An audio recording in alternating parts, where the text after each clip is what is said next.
अब गरीब आदमी तो स्वाभाविक दुखी है, उस पर तो सारी आपदाएं हैं ही, क्योंकि जिसने राम नाम नहीं है जिसके पास, उनके विषय में बात चल रही है।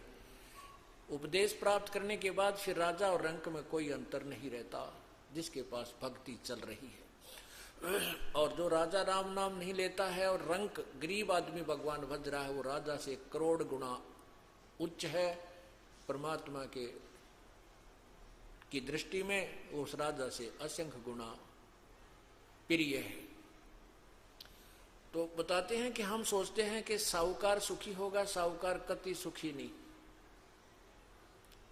अब किसी भी सेठ ने देख लो, उसके पास 10 लाख का काम अगर वो कर रहा है, 10 तो उसमें मेरा ख्याल में 20 लाख उसका कर्जा होगा, कोई लोन ले रखा होगा, किसी ने लेकर नहीं दे रखा, कोई दे नहीं रहा, कोई माल नहीं बिक रहा उसका, यानी 24 घंटे नींद कती नहीं आती, ये हेरा फेरी इधर उधर के चक्कर में लग गए रहे।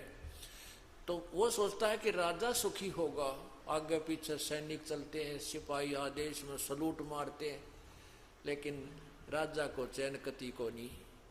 एक छोटा सा परिवार का मुखिया अपने परिवार को सुखी रखने के लिए, उसकी व्यवस्था बनाने के लिए रात दिन नींद नहीं आती, 4 सदस्यों का अरेंजमेंट कर नहीं पाता ढंगता है। और राजा तो पूरी प्रजा का पिता होता है, कहीं आपदा आ गई, किसी प्राकृतिक, कितना फ्लड आ गया, कितना भूकंप आ गया, कहीं पर कुछ और झंझट हो गया, कोई लड़ाई झगड़े कि तो जाम लग रहे हैं कि तो उसको तो रात दिन नींद आती है कोई नहीं। वो तो हमने नू लाग गए सुखी है, पर उसको राजा को सुख नाम की चीज पृथ्वी पर नहीं है, सबसे महादुखी राजा होता है। लेकिन हम आदि बन गए, हम लोगों की प्रशंसा सुनकर अपने आप को सुखी और उत्तम मानकर निश्चिंत रहते हैं। हम संतों का ज्ञान नहीं सुनते, इस करके हम अपनी ही सोच पर आधारित होकर इस मनुष्य जीवन को बर्बाद कर जाते हैं, और उन दुखों को भी हम दुख नहीं मानते, क्योंकि हम अभ्यस्त हो गए। हमारे कंधे आगे कमर पर जैसे बैल का जाया करें। प्रथम बार बैल बहुत दुखी होता है, जब उसको बैल जोता जाता है, बाद में फिर उसका अभ्यस्त बन जाता है, फिर वो अच्छे वजन को भी खींच लेता है उसी कंधे के ऊपर। इसी प्रकार ही हमारा कंधा आ गया, क्यों असंग जन्म हो गया हमने, ये इंडलेड होता है, हम इन्हीं को इस बार ने खींचने के आदि बन गए। हम इससे बचने की चेष्टा नहीं कर रहे। इसकी चेष्टा तब करेंगे जब हम ज्ञान से परिचित हो जाएंगे, ज्ञान मिलेगा सत्संग के अंदर। तो परमात्मा कहते हैं कि तुम तो एक अक्षेत्रीय राजा नवाब को देख करके कहते हो बड़ा सुखी है, मैंने तो उस उदय और अस्त, जिसके राज्य में सूर्य अस्त नहीं होता, जहां सूर्य उदय होता है और जहां अस्त होता है, यानी पूरी पृथ्वी का भी वो शासक है, वो भी महादुखी है।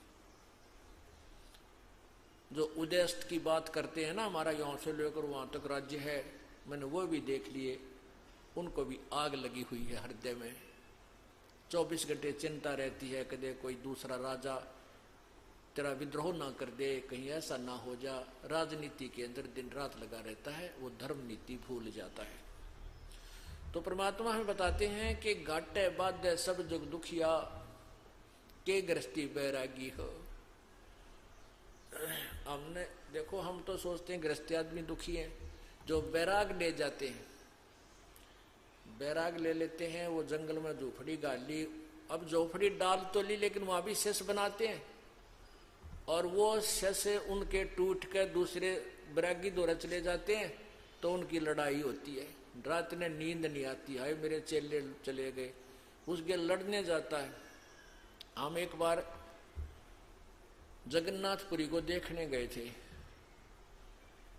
जगन्नाथपुरी की स्थापना के विषय में आपको बताएंगे। वो कबीर परमात्मा की रजा से जगन्नाथ जी का मंदिर स्थापित हुआ था, नहीं तो वो राजा बनवाता था, समुद्र उसको तोड़ देता था। प्रभु ने जाकर के अपनी कृपा से कबीर जी ने समुद्र को रोका था। हम वो उस तथ्य को जानने के लिए, सच्चाई को जानने के लिए, ताकि हम आपके सामने ठोक कर बता सके अपने बच्चों को कि मैं देख कर आया हूं और वहां पर ऐसा ऐसा था। इस दृष्टिकोण से हम वहां गए थे, तो वह सत्य पाया था। वहां पर आज भी वो प्रमाण विद्यमान है, जहां परमात्मा ने बैठ करके समुद्र को रोका था, और वहां पर एक आश्रम बना हुआ है, उसके साथ में ही जगन्नाथ जी का वो मंदिर बना हुआ है। तो जगन्नाथ जी के मंदिर में भगवान ने जब बनाने का आदेश दिया था, श्री कृष्ण जी ने कहा था कि इंद्रदमन राजा को कि एक महल बना दे, महल नुमा मंदिर। तो हम मंदिर का अर्थ भी महल ही होता है। तो उसमें मूर्ति पूजा नहीं होनी चाहिए, कोई मूर्ति मत रखना, वहां पर एक अच्छा विद्वान छोड़ देना ताकि आने वाले व्यक्तियों को वो तत्व अच्छा ज्ञान समझाए। समय बदलता गया, उसमें फिर मूर्ति रखती, मूर्तियों की पूजा शुरू होगी। और वहां पर फिर उन पुजारियों ने, पांडवों ने अपने अक्षेत्र बांट लिए कि उस अक्षेत्र का आएगा तो मैं उसका गाइड बनूंगा, उस अक्षेत्र का आएगा तो मैं उसका गाइड बनूंगा। तो हमने वहां पर एक गाइड की जरूरत पड़ेगी, पांडा की, भाई जगन्नाथ के मंदिर के विषय में हमें बता।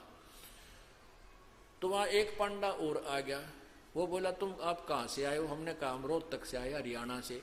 तो वो जो हमने पांडा कर लिया था तैयार, वो दूसरा ने बोला वहां वो तो मेरा क्षेत्र है, तुझे नहीं होने दूं मैं, उनकी वहां लड़ाई होगी। एक तीसरा फिर आ गया, उनका बीच बचाव कराने वाला। तो वो दूसरा जो था वो कहने लगा मेरी तो खेती है, खेती तो मेरी खेती उजाड़ा है, मैं क्यों कर सहन करूंगा। यानी हमारे को तो उन्होंने अपना परमानेंट गाहक मान रखा है। तो उन वह घाटे बाद सब जग दुखिया के गृहस्थी बैरागी हो। और कहते हैं सुखदेव ने दुख के डर से गर्भ में माया त्यागी। फिर बताते हैं कि जंगम दुखिया, योगी दुखिया, तपस्वी को दुख दूना हो। तपस्वी जो हमने देखे दूना पर तप करते हैं, खड़े होकर के भूखे प्यासे रह करके पैर सूज जाते हैं कोई किसी तरह। तो परमात्मा कहते हैं तप से राज राजमद मानम और जन्म तीसरे शुक्र शवानम। तप से राजा बनता है और राज से फिर वो गधे कुत्ते सुअर की जोनी में जाता है, क्योंकि राजा को अभिमान हुए बिना रह नहीं सकता, ये बट नेचुरल है। और वो फिर अभिमान परमात्मा को पसंद नहीं।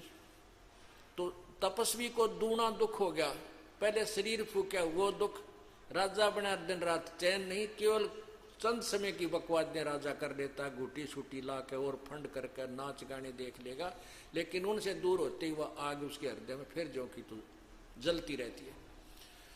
तो तप करा, जब दुख पाया, शरीर फूका, कष्ट भूखा प्यासा रहा और राजा बन गया तो दुखी। तो तपस्वी को दुख दूना हो। फिर कहते हैं साच कहूं तो जग ना माने, पर झूठ कही ना जाई हो।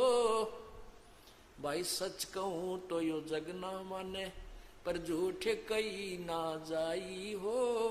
ये ब्रह्मा विष्णु शिव जी भी दुखिया, जिन ये राह चलाई हो, जिन ये राह चलाई हो।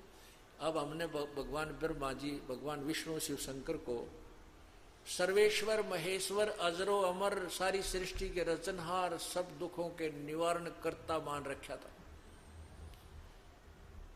और परमात्मा ने आके बताया कि भाई ये सर्वशक्तिमान नहीं है, ये अजर अमर नहीं है, ये सर्व वासुदेव नहीं है, ये अविनाशी नहीं है, नाशवान है।